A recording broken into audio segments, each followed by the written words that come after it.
അടിമാലി അപ്സരാക്കുന്ന തലമാലി റോഡിൽ തലമാലി വെള്ളച്ചാട്ടത്തിന് സമീപം കൊടുംവളവിലെ നിർമ്മാണ ജോലികൾ നടത്തുന്നത് ഇനിയും വൈകിപ്പിക്കരുതെന്ന ആവശ്യവുമായി അടിമാലി മുൻ ഗ്രാമപഞ്ചായത്ത് അംഗം രംഗത്ത്. 2024-25 സാമ്പത്തിക വർഷത്തിൽ ഈ വളവിന്റെ നവീകരണ ജോലികൾക്കായി 21 ലക്ഷം രൂപ അനുവദിക്കപ്പെട്ടതാണെന്നും 1.5 മാസത്തിനുള്ളിൽ പണികൾ നടത്തിയില്ലെങ്കിൽ ഈ തുക നഷ്ടമാകുന്ന സാഹചര്യമുണ്ടാകുമെന്നും മുൻ ഗ്രാമപഞ്ചായത്ത് അംഗം CD ഷാജി പറഞ്ഞു.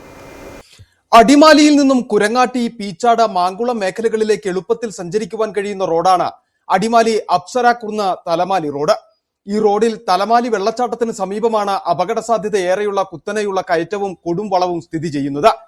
ഈ ഭാഗത്ത് നവീകരണം നടത്തി റോഡിന്റെ അപകട സാധ്യത കുറയ്ക്കുവാൻ ലക്ഷ്യമിട്ടായിരുന്നു 2024-25 സാമ്പത്തിക വർഷത്തിൽ അടിമാലി ഗ്രാമപഞ്ചായത്ത് 21 ലക്ഷം രൂപ വകയിരുത്തിയത്. എന്നാൽ ഇതുമായി ബന്ധപ്പെട്ട നിർമ്മാണ ജോലികൾ ഇനിയും വൈകുന്ന സാഹചര്യത്തിലാണ് റോഡ് നവീകരണം സാധ്യമാക്കണമെന്ന ആവശ്യവുമായി അടിമാലി മുൻ ഗ്രാമപഞ്ചായത്ത് അംഗം CD ഷാജി രംഗത്തെത്തിയിട്ടുള്ളത്. 1.5 മാസത്തിനുള്ളിൽ പണികൾ നടത്തിയില്ലെങ്കിൽ വകയിരുത്തപ്പെട്ട തുക നഷ്ടമാകുന്ന സാഹചര്യമുണ്ടാകുമെന്ന് CD ഷാജി പറഞ്ഞു.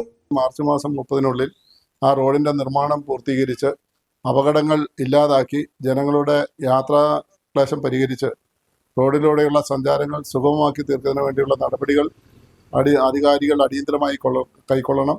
ആ റോഡിന്റെ ശോചനീയാവസ്ഥ മാറുന്നതിലൂടെ വിനോദസഞ്ചാരികളടക്കം ആയിരക്കണക്കിന് ആളുകളുടെ യാത്രയെ സുഗമമാക്കാൻ കഴിയും. അല്ലെങ്കിൽ വളരെ വലിയ അപകടം ദൈനംദിനം ഉണ്ടാകുന്ന സ്ഥലമായി ഇത് മാറും. ഈ പാതയുടെ പല ഭാഗത്തും നാളുകൾക്ക് മുമ്പ് വീതി വർദ്ധിപ്പിക്കൽ ജോലി നടത്തിയിരുന്നു. ഇതോടെ ഇതുവഴി കടന്നുപോകുന്ന വാഹനങ്ങളുടെ എണ്ണവും വർദ്ധിച്ചു. അടിമാലിയിൽ നിന്നും മാങ്കുളത്തേക്കുള്ള വിനോദസഞ്ചാരികൾ ഉൾപ്പെടെ ഇതുവഴി കടന്നു പോകുന്നുണ്ട്.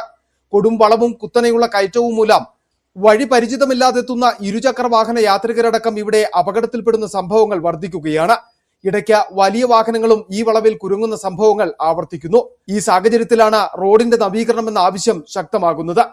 City vision, Adimali.